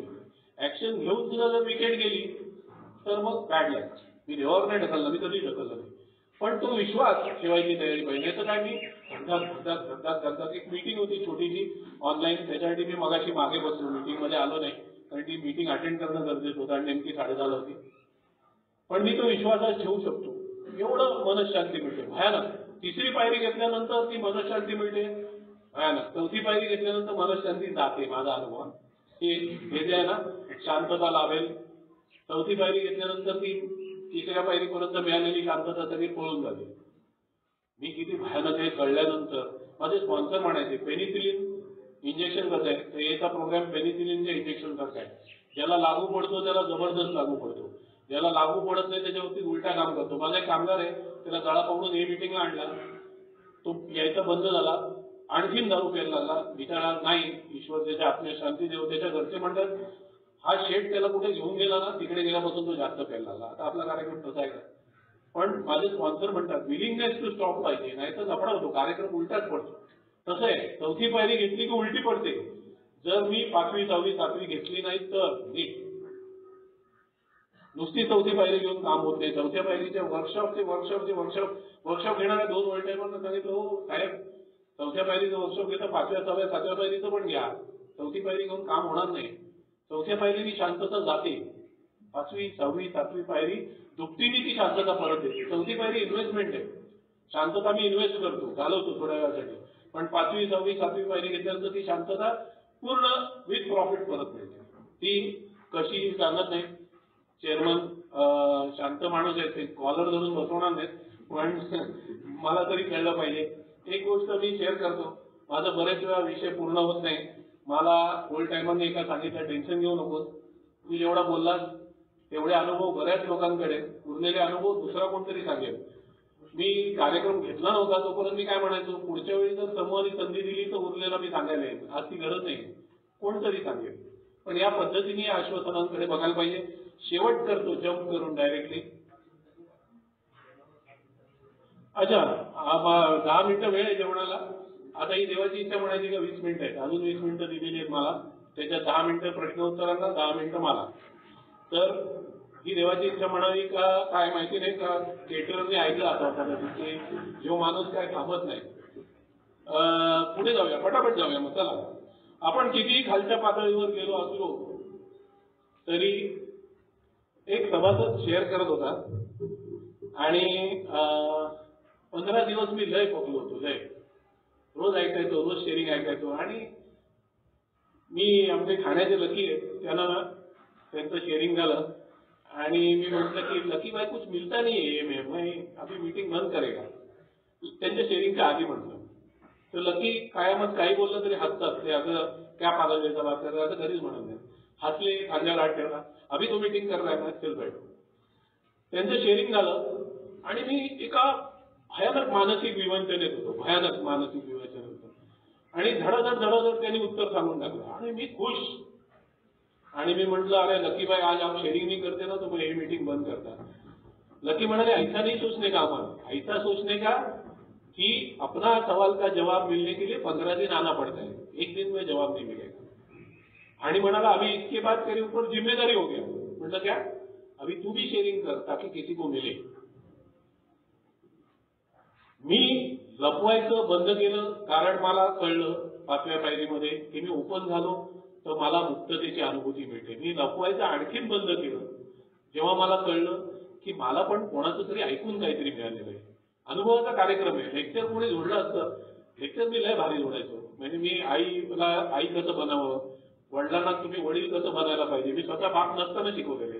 चांगला बाप कसा, माझ्या कौटुंबिक जीवनाची वाताहत झालेली, मी मित्रांना लेक्चर द्यायचो. चांगलं कुटुंब चालवायचं ना तर तू असं कर. अरे तुझ्या घरी बघती दिव्याखाली अंधकार म्हणतात ना तसं. पण हे सगळे अनुभव मी घेतल्यानंतर मला ए मध्ये आल्यानंतर कळलं, कोणीच मला काय सांगत नाही तू काय कर. मी काय केलं, मी काय काशी केली, मी कसं ती निस्तरली, हे जेव्हा सभासदांनी सांगितलं तेव्हा मला कळलं काय करायचं. त्यांनी it becomes my responsibility. Sharing is a right, sharing हा अधिकार आहे. याच्यावरती बरेच सभासद बोलतात. शेअरिंग ही जबाबदारी आहे, 12व्या पायरीचं काम आहे, हे पण बोलतात. पण 12व्या पायरीचं काम आहे म्हणजे काय, मी खरं शेअर करायला पाहिजे. मी एका मीटिंग मध्ये शेअर केलं की बायकोचे संबंध खूप सुधारले. खरं का, म्हणजे आम्ही अगदी पूर्वी ती माझी प्रेयसी असताना आम्ही जसं वातावरण असायचं तशा वातावरणात एक दिवस होतो, एक दिवस. आणि शेअरिंग केलं, अरे डोळ्यात पाणी आणून, अरे काय घरी गेलो सुपर मीटिंग करून 11:30 वाजता. खुश होतो, चाय मैं पिलायगा आज भाई, चाय पिलायगा. आणि घरी गेलो आणि बायको म्हणाली घरी यायची वेळ, एवढंच वाक्य बोलली, घरी यायची वेळ. अरे तुला कळत नाही मी सोबत राहण्यासाठी काय करतो. मी बोलतो ना तू माझ्या आयुष्यात लागलेली कीड आहे, घाट घाट घाट घाट रडारड सगळं. तू जा, मी पीत होतो ते, कोणतरी मगाशी म्हणाल पीत होतो ते बरं. आज मी म्हणणार नाही, आज मी म्हणणार नाही पीत होते ते बरं. काही नाही, काही झालं माझ्या बाबतीत तरी पीत होतो ते बरं नव्हतं. Never never will I say that. तेव्हा म्हणतो पीत होतो तेच बरं होतं. दुसऱ्या दिवशी मीटिंगला गेलो, हे काही चेअरपर्सनना 6 सेन्स असतो, त्यांना कळतं हलकट माणूस कोण आहे, त्याला बरोबर शेअरिंगला उठवतात. मागे जाऊन बसलो, मला सेक्रेटरीने उठवलं पुढील शेअरिंगसाठी. आम्हाला म्हटलं काल शेअरिंग केलंय नाही तरी आज उठलो शेअरिंग केलं नाही, रडायला लागलो. अहंकार परवानगी देत नव्हता सांगायला की काल मी गुणगान गायलं आणि माती खाल्ली. मी शेअर केलं, रडलो. मी हा अनुभव बरेच वेळा सांगतो. त्याच्यानंतर जे सांगितलं, त्याच्यानंतर जे झालं ते आता शेअर करतो. मी रडलो, शेअर केलं की मला शेअरिंग करायचं नव्हतं कारण मी छान चाललंय म्हटल्यानंतर वाट लागली, मला सांगायचं नव्हतं, दडवायचं होतं. मी शेअरिंग संपवलं, मीटिंग संपली. एक मेंबर आला आणि म्हणाला माझं पण असंच होतं प्रत्येक वेळी, सुधारणा होते पण परत वाट लागते, सुधारणा होते पण परत वाट लागते. मागून एक गोल्ड टायमरांनी म्हणे दिस इज अ प्रोसेस, परफेक्शनचा कार्यक्रम नाहीये. आपलं हे कसे घडते काय सांगतं, आम्ही संत नाही पण त्या मार्गावर सातत्याने वाटचाल करायला पाहिजे. त्यामुळे फेलियर डज नॉट से की you are not doing it right, failure says that you can do better. प्रयत्न केलेला आहे तुम्ही. हे जेव्हा अनुभव येतात तेव्हा मला कळतं की दडवायचं नाही. इट इज माय रिस्पॉन्सिबिलिटी की कार्यक्रमावर आहे, मी पायऱ्यांवरती शेअर करतो म्हटल्यानंतर आता माझ्या आयुष्यात काय वाटच लागत नाही हे सांगणं न सांगणं म्हणजे माझ्या रिकव्हरीवरती घात आहे आणि दुसऱ्यांचा घात आहे. त्यामुळे पायऱ्या घेतोय मी तरी सुद्धा भांडण होतं. मी मागच्या महिन्यात शेअर केलं की मी गाडी रिव्हर्स करत होतो, एक बाईक स्वार आला आणि त्यांनी बापावरनं शिव्या दिल्या. आज वडील नाहीत म्हणून ते जास्त लागलं आणि मी उतरलो आणि त्याला म्हटलं बापावरनं कशाला शिवी दिली, कशाला शिवी दिली, असं थोडंसं तारस्वरात तो मग घाणेरडा आणखीन बोलला आणि मी त्याची कॉलर करली आणि तरी दारू पेलेली तोंडाला वाचायला. मग तर मला असं वाटलं लायसन्स आहे, आता बाईक चालवतोय दारू पेली, पोलीस को बुलाएगा, तेरे को देखता है, आज तेरे को लॉकअप में डालेगा. चालू झालं माझं. मागून एक मित्र आला म्हणून जाऊ दे लॉकअप मध्ये जाईल. तो ते डिलिव्हरी करतात ना, फूड डिलिव्हरी, त्याचा तो होता. म्हणाल त्याचं काम बंद होईल, त्याचं रोजीरोटी होईल. मग एकदम ते जागी झाली मनात, अरे मी काय करतोय, कुठे गेलं. रागावरती ट्रिगर व्हायच्या आधी राग लक्षात कसं नाही आला आपल्या. मला आधी लक्षात येतं राग येणार, हे ट्रिगर व्हायच्या आधी लक्षात येतं. म्हणजे मी कार्यक्रमावर नाहीये का, आहे, पण दोष इतके खोलवर रुजलेले की ट्रिगर्स आयुष्यात होत राहणार आहेत. अशा घटना आयुष्यात होत राहणार आहेत की पूर्वी त्यांनी मी संतापायचो आणि मी त्याचं समर्थन करायचो. ते समर्थन करून करून करून त्या सगळ्या ट्रिगर्स मी माझ्या मनात रुजवलेलं आहे. त्यामुळे ते ट्रिगर पुन्हा होतं तेव्हा मी पुन्हा तसाच चिडतो जसा मी तेव्हा चिडायचो. ते होत राहणार आहे आणि दॅट इज अ प्रोसेस. त्यामुळे मी किती खालच्या थराला, नुसतं पिण्याच्या काळात नाही, या आश्वासनाबद्दल बोलताना मी बऱ्याच सभासदांना ऐकलेलं आहे की मी पिण्याच्या काळात किती खालच्या थराला नाही, मी आत्ताही किती खालच्या थराला गेलो. आज माझ्या रिकव्हरीमध्ये माझा खालचा थर, मी त्याच बाईक स्वाराची कॉलर धरली, हा खालचा थर आहे ना. मी म्हणतो ना की मी पायऱ्या घेतल्या आहेत, 4थी 5वी 6वी 7वी रोषांवर काम केलंय, 7व्या पायरीत प्रार्थना केली की देवा राग मी काढू शकत नाही, माझा काढ. देवाने राग काढलाय, मग काय झालं, कबूल करायचं पुन्हा एकदा. 10वी पायरी कशासाठी आहे, 10वी पायरी त्याच्यासाठी आहे की कार्यक्रमात perfection is not that easy, त्याच्यासाठी 10वी पायरी. त्यामुळे हे करत राहायचं. निरुपयोगीपणा व तथापथेची कीव या दोन्ही भावना नाहीच्या झाल्या. निरुपयोगीपणाचा अनुभव मला नाही, कारण मी भयानक म्हणजे किळस वाटेल एवढा अहंकारी होतो. आज कमी किळस वाटेल एवढा अहंकारी, म्हणून मी पैसे देत नव्हतो घरात, मी काय करत नव्हतो. मी पैसे नाही द्यायचो, वडिलांकडनं पैसे द्यायचो, बायकोला द्यायचो आणि रुबाब करायचो. पैसे दिले ना आवाज नाही करायचा. दागिने विकायचो, आई दुसरे दागिने करायचे, बायकोला द्यायचो. तुझे तेवढे आहेत की नाही हिसाब रखो, बोलायचं काम नाही. म्हणून मी काय घालवलंय, मी उपयोगाचा नाही, या जगाला उपयोगाचा नाही असं मला कधीच वाटलं नाही. हा सेल्फ पिटी लय डेंजर, कारण मी म्हटल्याप्रमाणे मी गुणी, मी दयाळू, मी चांगला मित्र, मी चांगला बाप, मी चांगला मुलगा, या भ्रमात मी एवढा प्रचंड होतो की सतत माझ्यावर अन्याय होत आहे असं वाटायचं, सतत माझ्यावर अन्याय होतं. 4थ्या पायरीने ते आता बुरखा असा टार फाडून टाकला.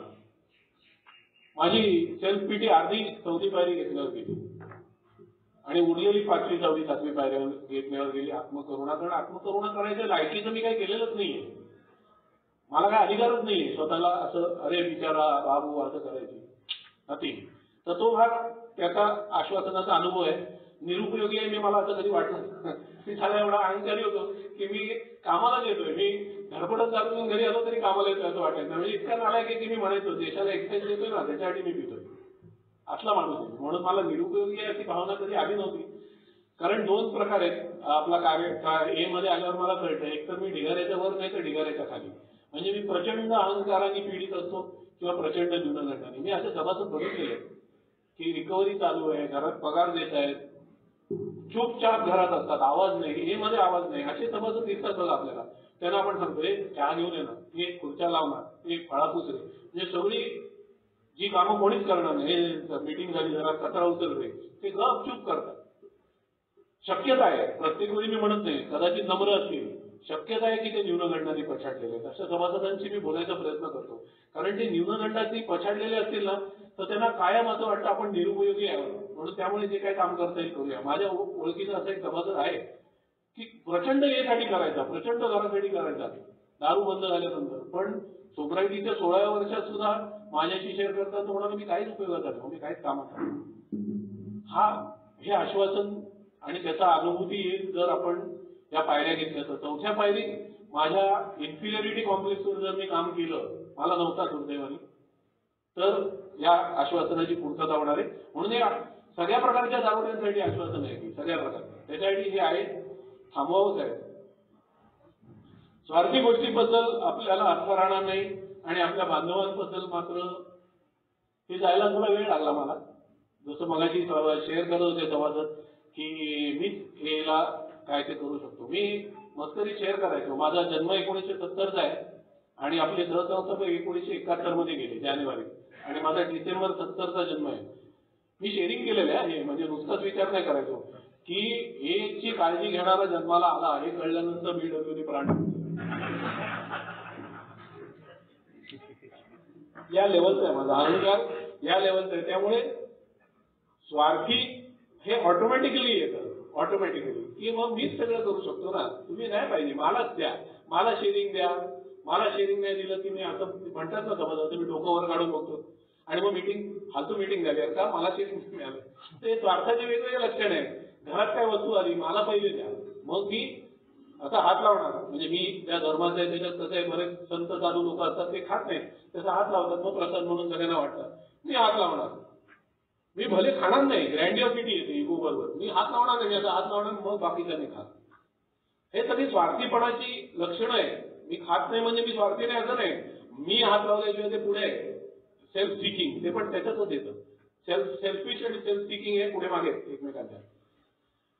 मी इतका ग्रँडिओस होतो दिलदार की मी अशा महागड्या गोष्टी काढून देऊन टाकायचो. कोणी मला चढवलं तर मी पैसे देऊन टाकायचो की मला हे कळलंच नाही की मी सेल्फिश आहे. मी सेल्फिश असूच शकत नाही असं मला वाटायचं. त्यामुळे सेल्फिशनेस माझा जायला जर फायदा हा झाला की मी ग्रँडिओस होतो. म्हणजे माझा जो दुसरा निगेटिव्ह हे आहे देण्याचं, तेव्हा देण्याची सवय होती मला. देण्याची नियत चुकीची होती. ती देण्याची नियत मी बदलली ना, दिलदारीकडे वळलो ना जेव्हा मी मोठेपणाकडनं, मला हे स्वार्थापासून लांब व्हायला जरा जास्त फायदा झाला. तर हे काढून तोच टाकतो, त्याच्यासाठी प्रार्थना करावीच लागते, पण ती ऍक्शन त्या प्रकारची घेता आली. त्यामुळे स्वार्थी गोष्टींबद्दल आता राहणार नाही. आज वाटत नाही मला हे मिळालंच पाहिजे. मिळालं नाही तर मी कसं मॅनेज करेन माझं लाईफ हे मी प्रत्येक वेळी विचार करतो. नाही मिळालं, त्याला नाही मिळाली, मी म्हटलं बघा त्या हँडलवर हात ठेवायला नाही मिळालं तर मी काय करेन. हे नाही मिळालं तर मी काय करीन ह्याच्यावरती काम केल्यामुळे आणि प्रार्थना त्या पद्धतीने केल्यामुळे मला ते मिळालंच पाहिजे आणि मलाच मिळालं पाहिजे हे कमी होत जातं. फॅमिली प्रोग्राम घेतेच असं नाही. अॅलॉन हा त्याच्यासाठीच आहे की फॅमिली आपल्याबरोबर आजारी होते. मगाशी कोणतरी म्हणालं की फॅमिली डिसीज हा फॅमिलीनी शेअर करायचा विषय माझा नाहीये. तर फॅमिलीनी त्यांच्या डिसीजवर काम करावं याच्यासाठी अॅलॉन आहे. पण प्रत्येक फॅमिली मेंबर अॅलॉन मध्ये जातो असं नाही. त्यामुळे ते तसेच राहणारे जसे होते, चांगले वाईट तसेच राहणार. आणि त्यांच्याबरोबर राहून जेव्हा मी माझ्या स्वार्थावर काम करतो ना, खूप जास्त त्रास होतो. मी अनुभवलेलं आहे की ते तसंच असतं की मला दे बस. माझी बायको बोलताना असंच बोलते की तुला जरी दारू प्यायचे ना, सगळं माझ्या नावावर कर, तू दारू पी काय पण कर. ते असं म्हणून त्याला पिऊ नको रे, कारण तिला माहिती आहे मला सांगून मी ऐकणार नाही. त्यामुळे ते असं बोलते, मला ते लागतं मनाला. आजही मी अपेक्षा करतो की तिने हात जोडावे की आता तरी बाबा पिऊ नको. आता ती बदलली आहे पूर्णपणे, ती बिघडली असं मी म्हणणार नाही. पण हे सगळं होत असताना मग स्वार्थीपणा पुन्हा जागृत होतो की आज मग मी माझाच विचार करायला पाहिजे का, मी माझा विचार नाही केला तर कोण माझा विचार करणार. हे गोष्टी पुन्हा मला स्वार्थाकडे ढकलत राहतात. पण मी जर नाही मला मिळालं तर मी काय करू शकतो हा विचार करून प्रार्थना करत राहिलो तर याच्यापासून लांब व्हायला होतं. पुढे जे लिहिलंय की स्वार्थ नकळत निघून जाईल, तिथे स्वार्थ नाही ऍक्च्युली सेल्फ सिकिंग हे सेल्फ सेंटर्डनेसशी संबंधित आहे, आत्मकेंद्रितपणाशी संबंध आहे, स्वार्थाशी संबंधित नाहीये. त्यामुळे ते आश्वासन मराठीत जे आहे ना, स्वार्थ नकळत निघून जाईल. सेल्फ सिकिंग म्हणजे आत्मकेंद्रितपणा, म्हणजे मैं करेगा वो सो पाएगा. मी जसं म्हटलं ना, मी हात नवीन आणि वाटून टाकेन. मी म्हणेन तेव्हा मीटिंग चालली पाहिजे. मी बरेच काय बोलायचो मस्करीत, पण ते आतमध्ये रुजलेलं असतं, हे कळायला लागतं.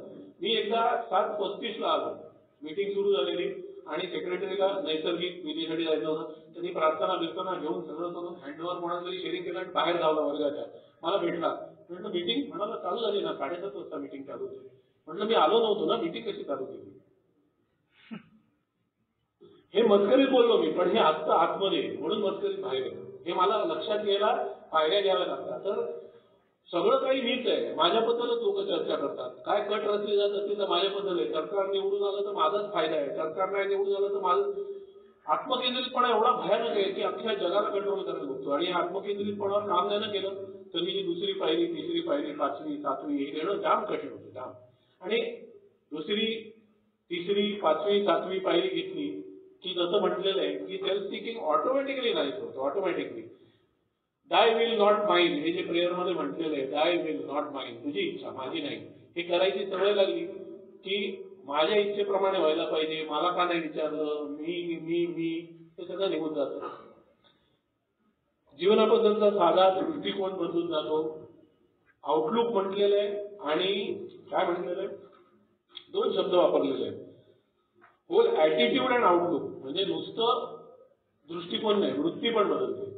आयुष्य इथे मराठीत नाहीये. आयुष्याबद्दल वृत्ती बदलते आणि दृष्टिकोन बदलतो. वृत्ती बदलल्यामुळे दृष्टिकोन बदलतो. परस्पर दृष्टिकोन बदलत नाही. का बदलतो? सिंपल आहे. दारू मी आता पिऊ शकत नाही, दारू मी एकटा थांबवू शकत नाही, मला मदतीची गरज आहे. ती मदत करणारी श्रेष्ठ व्यक्ती त्याच्या इच्छा जीवन सोपवायचे, मला माझे दोष शोधून काढायचे, हे सगळं प्रोसेस करत गेलं ना की हे ऑटोमॅटिकली होतं. हे जे इथे म्हटलेलं आहे की दृष्टिकोन बदलतो, माझा दृष्टिकोनच जीवनाबद्दल वेगळा होता ना. मी मगापासून 10 वेळा म्हटलं की मी गुणीबाळ आहे, हा दृष्टिकोन होता, तो दृष्टिकोनच बदलला. मी गुणीबाळ नाहीये, मी कदाचित नॉर्मल लोक असतात त्याच्यापेक्षा डावा आहे, पण उजवा नक्कीच नाही. हे कळलं ना मला, हा दृष्टिकोन बदलला, कारण माझी प्रवृत्ती बदलायला लागली. प्रवृत्ती बदलल्यावर वृत्ती बदलली, वृत्ती बदलल्यावर दृष्टिकोन बदलला. शॉर्टकट मध्ये सांगितलं, लोकांची आणि आर्थिक असुरक्षिततेची भीती निघून जाईल. सिंपल थिंग आहे. आर्थिक असुरक्षितता पैसा आल्यावर जात नाही. लोकांची भीती फक्त पैशाबाबत नसते. मी रस्त्याने जातो आणि ज्या माणसाला मी दुखावलंय त्याला बघितल्यानंतर मी रस्ता बदलतो. ज्याचे पैसे द्यायचोय त्याला बघितल्यानंतर रस्ता बदलतो. ज्याला बघितल्यानंतर मला अहंकार माझा दुखवतो त्याला बघितल्यावर रस्ता बदलतो. आणि या सगळ्यामुळे भीती मनात निर्माण होते. लोक म्हणतात की पैसे मध्ये पैशाचा व्यवहार करू नका, कारण ज्याला पैसे द्यायचे तो मीटिंग मध्ये आला की तुम्ही मीटिंग मध्ये येणार नाही आणि मग हळूहळू हे पासून दूर व्हाल. का? भीती. माणसाची भीती वेगवेगळ्या कारणास्तव असते, वेगवेगळ्या कारणास्तव. आजही मला, मी कार्यक्रम घेतला नसता तर बायकोची भीती वाटली असती, कारण माझी बायको कधीही, मी जेव्हा स्टेपवर करायचो नाही ना, करत नव्हतो, आणि माझी बायको खोली झाली आणि माझ्याकडे बघितलं ना की मला असं वाटायचं की आईला ही सुरू करते की काय, तू दारू प्यायला आयुष्याची वाट लावली, सोबत होतो आणि मग काय होईल, मग काय होईल. एकदा काय झालं, मी शेअर करतो एकच अनुभव. आम्ही चाललो होतो कुठेतरी, ऍडजस्ट माइंड, आम्ही चाललो होतो कुठेतरी आणि माझे, मी काहीतरी अशी तात्विक गोष्ट सांगितली आणि माझी मुलगी म्हणाली, mom you have a lot to learn from daddy. आईला सांगत होती की तुला डॅडीकडनं बरंच काय शिकण्यासारखं आहे. मी असा घाबरलो ना, म्हटलं आता माझी बायको सगळा मध्यपात सांगते की काय, की हा, कारण माझी मुलगी खूप लहान होती, मी मध्ये आलो तेव्हा ती झोपून जायची आणि मी सरळ मध्ये येतो. तिने मला बघितलंच नाही ते अवस्थेत. त्याच्यामुळे शिक बापाकडनं असं म्हटल्यानंतर मला वाटलं हा आला कार्यक्रम संपला. ही भीती आज निघून गेली. मला आज माहिती आहे, जरी बायकोनी सगळं काही मुलीला सांगितलं, अहो माझी बायको खूप सुज्ञ, खूप सुज्ञ. मी एकदा तिला विचारलं का नाही मुलीला सगळं काय सांगितलं. ती म्हणाली का मुलीची मानसिकता मी खराब करू, तिचं एक आदर स्थान आहे मनात बापाबद्दल, ते का खाली खराब करू मी. हे नॉर्मल लोक विचार करतात. मी तर दुसऱ्याची विकेट कशी काढू हाच विचार करायचो काय. तर आज भीती निघून गेली, कारण मला कळलं माझी बायको खूप सुज्ञ आहे, मी नाही. त्यामुळे माणसांची भीती गेली. आर्थिक असुरक्षितता जाते जेव्हा मला आर्थिक जबाबदारी कळते. हे महत्वाचं हे सांगतो, कारण पैसा भरपूर आला, गाडी बंगला हे हो, मग माझी आर्थिक असुरक्षितता जाईल नाही. माझं एक पॉलिसी दुर्दैवाने आज तो नाही, ईश्वर त्याच्या आत्म्यात शांती देऊ. परत दारू हाताखाली गेला, भरपूर पैसा. एक दिवस मला भेटायला आला, मला दाखवलं, कॅश जाऊन घेतली, 50 लाखाची गाडी आहे, कॅश जाऊन घेतली. म्हटलं उत्तम आहे. दारू, हा आता प्रयत्न करतोय, म्हणजे तिथे लक्ष द्यायला पाहिजे. हे येत जात राहणार आहे. त्यामुळे दारू आणि आर्थिक असुरक्षितता, दारुड्यासाठी काय नाही पैसा आला ना की आर्थिक असुरक्षितता जाईल. पैशाबाबत माझी जबाबदारी ज्या दिवशी मला कळली ना, त्या दिवशी माझी आर्थिक असुरक्षितता गेली. की हे मला पार पाडायचंय, ही बिलं मला भरायचंय. मी रोज रात्री टेन्शन मध्ये झोपायचो, स्पॉन्सरला फोन करायचो, स्पॉन्सर म्हणायचा प्रयत्न केला, योग्य प्रयत्न केलास का पैसे मिळवायचा. मी सांगायचो हो योग्य प्रयत्न केला. म्हणाला आता दे देवावर सोडून, त्याच्यापेक्षा जास्त तू काही करू शकत नाहीस. योग्य प्रयत्न करण्यापलीकडे तू काही करू शकत नाहीस, दे देवावर सोडून. हे सुरुवातीच्या काळात मी करत गेलो, पण योग्य प्रयत्न केल्यानंतर हळूहळू माझे पैसे नसताना सुद्धा भीती निघून गेली. पैसे नसताना सुद्धा, नंतर पैसे आले. आर्थिक असुरक्षिततेची भीती गेल्याशिवाय पैसे यायला सुरुवात होत नाही, हा माझा अनुभव आहे. कारण आर्थिक असुरक्षितता असेल की मी पैसे कमवण्याचे चुकीचेच मार्ग निवडतो कायम, हे मी बघितलं. त्यामुळे पैसे कमवण्याचे योग्य मार्ग निवडायचे असतील तर आधी ती असुरक्षितता कमी करायला पाहिजे आणि त्यासाठी ऍक्शन आणि पेट. त्यामुळे हे ईश्वराच्या स्वाधीन करा हे जे सांगितलेलं आहे, तिसरी पायरी 7वी पायरी, हे जमायला लागलं की भीती निघून जाते. एकच राहील म्हणून करून टाकतो विथ युअर काइंड परमिशन. पूर्वी या परिस्थितीबद्दल आपण गोंधळून जात होतो. स्टेप वर्क करायला लागल्यानंतर मी मगाशी बरेच वेळ उल्लेख केला ते सांगतो, त्याच्याबद्दल 2 अनुभव सांगायचे होते पण राहू देत. माझे स्पॉन्सर सांगायचे ट्रिगर्स लक्षात येते. ट्रिगर्स म्हणजे काय की आता शिवाभाऊ थांबवतात की काय, असे सतत वाटत राहिल्यामुळे मी शेअरिंग गुंडाळत जातो. तर शिवाभाऊ थांबवणार हे ट्रिगर आहे, माझ्या शेअरिंगवर परिणाम होतो त्याचा. तर ट्रिगर्स कळायला लागतात. मी चिडणार कशामुळे, मला भीती कशामुळे वाटणार आहे, मला हावरटपणा, माझी हाव कशाने जागृत होणार आहे, या गोष्टीचे ट्रिगर्स असतात. ती घटना घडली की मला ते ट्रिगर चालू होते आणि माझा हावरटपणा चालू होतो. तर जसा हा कार्यक्रम घेतो तसं सुरुवातीला चुका झाल्यानंतर लक्षात येतं, कालांतराने चूक होण्याच्या आधी लक्षात येतं. त्याला म्हणणं ट्रिगर ओळखणं. ते ट्रिगर ओळखायला लागलो ना मी की मला प्रार्थना वेळेत करता येते. 7वी पायरी म्हणजे मला जादूची पायरी वाटायची. ती दोष काढून टाकायला मी तयार झालो. एक दिवस देवळात गेलो, नमस्कार केला, देवा सगळे दोष काढून टाक, दोष निघाले, मी बाहेर आलो आणि आय वॉज न्यू मॅन. तसं नाही होत हे मला कळलं. प्रत्येक वेळी पुन्हा प्रार्थना करायला लागते, प्रत्येक वेळी पुन्हा प्रार्थना. पण चूक झाल्यानंतर प्रार्थना करून काहीच मिळत नाही, चूक होण्याआधी प्रार्थना करायला पाहिजे.